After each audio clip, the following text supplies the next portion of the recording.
We talked about sleep, very complicated slide about people who snore and they hold their breath. That's called sleep apnea. But if you just go right down to the bottom, the opposite applies.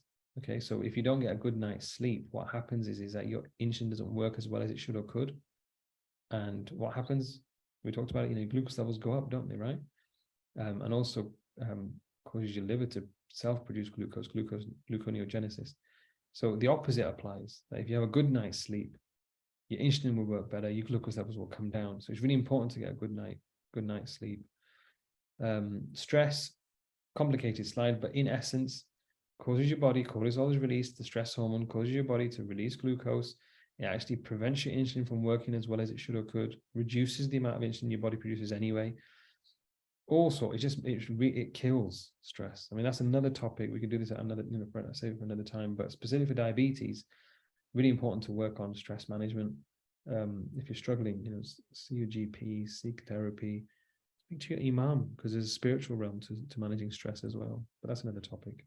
Vitamin D, we don't get much in England, do we? Especially in Manchester, but really important to get your vitamin D levels right, above 50. Get a blood test, very simple to do. You want to aim for a level above 50.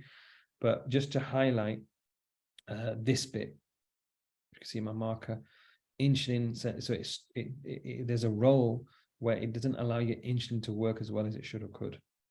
And obviously that's going to not help you when you have high levels of sugar and your risk of diabetes.